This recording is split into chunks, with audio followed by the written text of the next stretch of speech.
क्या आप भारत के उस मंदिर के बारे में जानते हैं जो बारिश की भविष्यवाणी करता है, या वो शहर जो आसमान में चमकने वाले सबसे चमकीले तारे ध्रुव का घर है? एक ऐसा शहर जहां होली का त्योहार 5 से 6 दिनों तक सेलिब्रेट होता है। इस शहर को हिंदी का आंगन और लेदर सिटी जैसे कई नामों से जाना जाता है, जहां बसते हैं मिठास से भरी बोली वाले वो लोग जो छोटी छोटी चीजों में खुशियां ढूंढते हैं। हम बात कर रहे हैं कानपुर शहर की, तो देर किस बात की अपना सीट बेल्ट बांधे अच्छे से और निकलते हैं कानपुर की एक शानदार सफर पर। दोस्तों, Manchester of east, leather city of the world जैसे कई नामों से पहचान रखने वाला कानपुर शहर अपने चमड़ा उद्योग, शिक्षा, जबरिया पान और ऐतिहासिक स्थलों के लिए जाना जाता है। गंगा के दक्षिणी किनारे पर शांत सुकून से भरा ये शहर उत्तर प्रदेश का औद्योगिक नगर और सबसे ज्यादा आबादी वाले शहरों में से एक है, जहां करीब 40,43,000 लोग बसे हैं। आध्यात्मिक लिहाज से देखें तो कानपुर पूरी तरह से हिंदू संस्कृति में रंगा शहर है, जहां 78.03% हिंदू है, जबकि 19.85% मुस्लिम, 0.46% ईसाई और 1.66% जैन, बौद्धिस्ट और सिख भी है। ये सभी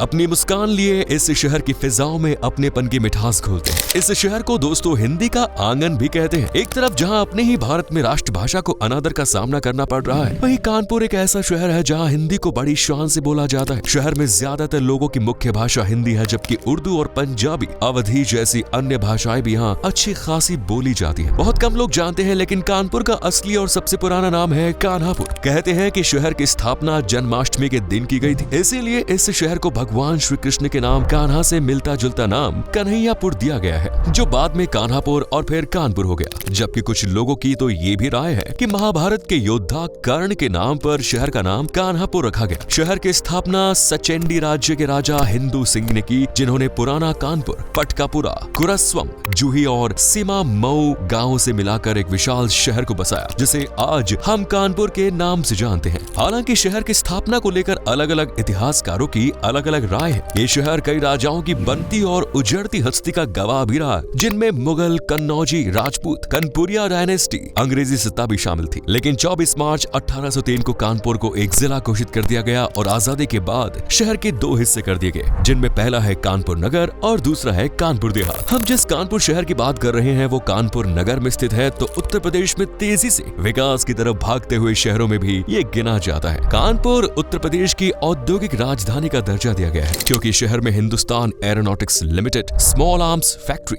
फील्ड गन फैक्ट्री और पैराशूट फैक्ट्री जैसे डिफेंस एस्टेब्लिशमेंट। शहर में तमाम इंडस्ट्रीज हैं जो लोगों के घर का चूल्हा जलाने में उनकी मदद करती है। ये शहर देश विदेशों को चमड़ा एक्सपोर्ट करता है, इसलिए आज पूरी दुनिया में कानपुर का चमड़ा डिमांड में है। इसे पहले मैनचेस्टर ऑफ ईस्ट भी कहा जाता था, लेकिन आज कानपुर के हाथों से ये पदवी जा चुकी है। लेकिन शहर आज भी कमाई के मामले में उत्तर प्रदेश का जाना माना शहर है, जहां इंजीनियरिंग इंडस्ट्री तेजी से पनप रही है, जबकि कानपुर के मसाले आज लगभग हर घर के किचन में खाने का स्वाद बढ़ाते हैं। शहर में soap, automobile, fertiliser, chemicals, hosiery और कपड़ा सहित फार्मास्यूटिकल इंडस्ट्री का भी दिन ब दिन बोलबाला होता ही जा रहा है। ये शहर युवाओं के सपनों का शहर भी माना जाता है, खासकर एक सफल और कामयाब इंजीनियर बनने का सपना देख रहे युवाओं के लिए, क्योंकि शहर में Harcourt Butler technical university, IIT Kanpur जैसे तमाम इंजीनियरिंग कॉलेज है, जो भारत के हजारों युवाओं को टेक फील्ड में दिन रात आगे बढ़ाने में लगे हैं। वहीं ये शहर doctor Ambedkar institute of technology for handicapped का भी घर है। ऐसे ही तमाम कॉलेज, यूनिवर्सिटी और स्कूल्स की बदौलत कानपुर आज 82% से भी ज्यादा लिटरेसी रेट के साथ उत्तर प्रदेश के सबसे ज्यादा पढ़े लिखे युवाओं के शहरों में से एक है, जहां न सिर्फ कानपुर नगर या देहात बल्कि भारत के अलग अलग कोनों से भी बच्चे पढ़ाई करने के लिए पहुंचते हैं। बेशक कानपुर एक पढ़ा लिखा हाईटेक शहर बनने जा रहा हो, लेकिन यहाँ के लोग आज भी जमीन से जुड़े रहना पसंद करते हैं। इसीलिए शहर में हर घर में आपको खेती बाड़ी का ज्ञान रखने वाले लोग जरूर मिल जाएंगे। शहर में गेहूं, गन्ना और धान मुख्य रूप से उगाई जाने वाली फसलें हैं। कानपुर भारत और दुनिया के कुछ रहस्यमयी और आश्चर्य से भरे हुए हिंदू मंदिरों का भी घर है, जैसे कि जगन्नाथ मंदिर, जो कानपुर के बेहटा गांव में भारत का सबसे रहस्यमयी और चमत्कारी मंदिर है। आपको यकीन नहीं होगा, लेकिन यह मंदिर पहले ही भविष्यवाणी कर देता है कि आने वाले साल में बारिश कैसी होगी और कितनी रहने वाली है। स्थानीय लोगों की माने तो बारिश के 6 से 7 दिन पहले से ही मंदिर की छत से पानी की बूंदें टपकनी शुरू हो जाती है और बूंदों का आकार और उनकी रफ्तार पर ही आने वाली बारिश की भविष्यवाणी की जाती है। इसके अलावा शहर में वाल्मीकि आश्रम, JK मंदिर और 14 एकड़ जितने विशाल एरिया में फैला इस्कॉन का राधा कृष्ण कानपुर के सबसे प्रसिद्ध मंदिरों में से एक है, जहां एक बार तो श्रद्धालु जरूर जाते हैं। दोस्तों, शहर के बीचों बीच आपको नजर आएगा एक घंटा घर, जिसे कानपुर क्लॉक टावर कहते हैं। इस क्लॉक टावर को अंग्रेजों द्वारा द्वारा स्थापित किया गया था। ये टावर आज पूरे कानपुर की शान है और उसी मजबूती के साथ खड़ा है जिस मजबूती के साथ इसे कई साल पहले बनवाया गया था। आपने आसमान में चमकता हुआ ध्रुव तारा तो देखा ही होगा जो तारों की भीड़ में सबसे ज्यादा चमकता है, लेकिन क्या आप जानते हैं कि कानपुर ही वो शहर है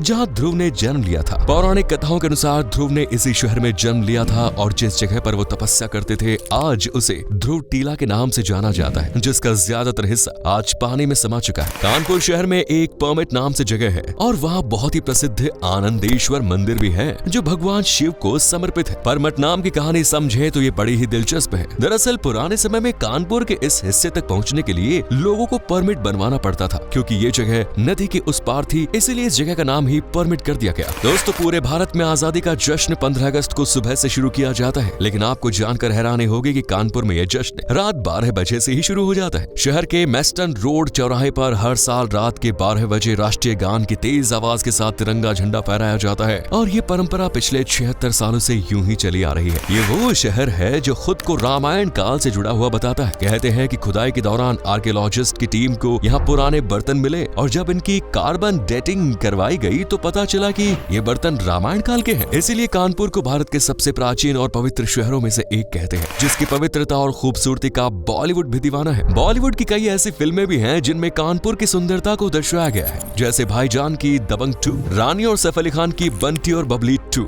साल 1857 में हुई क्रांति में भी कानपुर की भूमिका भुलाई नहीं जा सकती। इसी शहर से नाना साहब जी ने विद्रोह की आवाज बुलंद कर अंग्रेजों की नाक में दम कर दिया था। उनके आंदोलन में हिस्सा बनने के लिए लगभग पूरा कानपुर शहर एकजुट खड़ा था और ये एकता ही अंग्रेजों पर सबसे ज्यादा भारी पड़ी। इसलिए 1857 में अहम भूमिका निभाने वाले शहरों की जब भी बात आती है तो कानपुर का नाम बड़ी शान से लिया जाता है। ये शहर भारत के पूर्व राष्ट्रपति रामनाथ कोविंद जी का भी घर है। साथ ही इस शहर ने देश को कई अन्य महान विभूतियां भी दी, जैसे गणेश शंकर विद्यार्थी, जिनका पहले हिंदी अखबार में बहुत योगदान रहा। कानपुर शहर कमाल की संस्कृति का संगम नगर है, जहाँ बहुत ही सरल, सादा और खुश मिजाज लोग बसते हैं, जिन्हें खुशियाँ ढूंढने के लिए ज्यादा पैसों की नहीं बल्कि अपनों की जरूरत होती है। शहर में यूं तो साल भर कई त्योहार, मेले और उत्सव सेलिब्रेट होते हैं, लेकिन कानपुर सी होली अगर आपको कहीं देखने को मिली तो कहिएगा। शहर में होली का त्योहार 5 से 6 दिनों तक चलता है। इस दौरान लोग रंगों में डूबे नजर आते हैं। रंग बिरंगे कलर, स्वादिष्ट मिठाइयाँ और मेलों में झूलते झूले लोगों की खोई हुई मुस्कान वापस लौटा देती है। यहाँ हर साल भारत का सबसे फेमस गंगा मेला भी लगता है। इस दौरान दूर दूर से लोग कानपुर की तंग गलियों में उदासी के माहौल को खुशियों के फिजाओं में घोलने के लिए पहुँचते हैं। इसके अलावा दिवाली, दुर्गा पूजा, रक्षाबंधन, जन्माष्टमी, ईद, नया साल और क्रिसमस जैसे अनेकों त्योहार शहर में सेलिब्रेट किए जाते हैं। जबकि कानपुर में film and theatre society, Ramlila,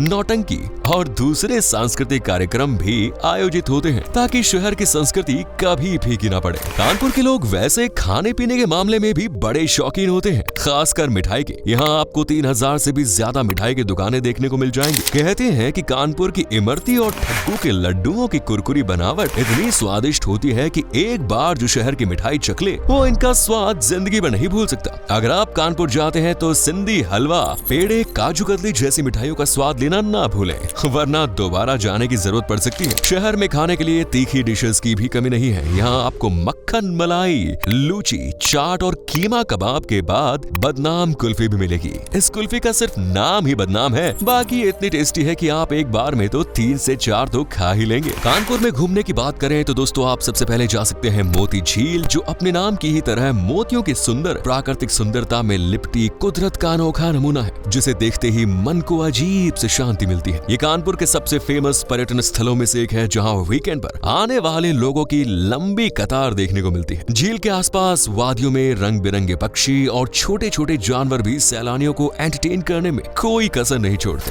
मोती झील के बाद कानपुर का चिड़ियाघर दूसरी सबसे फेमस और लुभावनी डेस्टिनेशन है, जो उत्तर प्रदेश के सबसे बड़े चिड़ियाघरों में से एक है। यहाँ हिरण, मगर, सारस और कई तरह के जंगली जानवर हैं, जिनकी अजीबोगरीब हरकतें कई बार सैलानियों का दिल खुश कर जाती है। स्पेशली बच्चों के लिए ये जगह किसी जन्नत से कम नहीं। फिर यहाँ से सीधा जाएं जैन ग्लास मंदिर, जो जैन देवी देवताओं की सुंदर सुंदर मूर्तियों का स्थान है। मंदिर में एक खूबसूरत बगीचा भी है, जहाँ आप कुछ पल शांति और एकांत में गुजार कर दुनिया की टेंशन से छुटकारा पा सकते हैं। घूमने के लिए कानपुर का म्यूजियम भी कुछ कम नहीं। ये औपनिवेशिक काल से लेकर आधुनिक काल तक में कानपुर की सुंदरता, उसकी ऐतिहासिक पहचान को बरकरार रखने का काम कर रहा है। वैसे अगर आप बच्चों के साथ जा रहे हैं हैं तो कानपुर वाटर पार्क एडवेंचर का बेस्ट ठिकाना है, जहां आप कई एक्टिविटीज कर सकते हैं। तो दोस्तों, ये था कानपुर शहर। आपको कैसा लगा कमेंट्स में जरूर बताएं। वीडियो अच्छी लगी तो लाइक करें, शेयर करें, चैनल को सब्सक्राइब जरूर करें। धन्यवाद।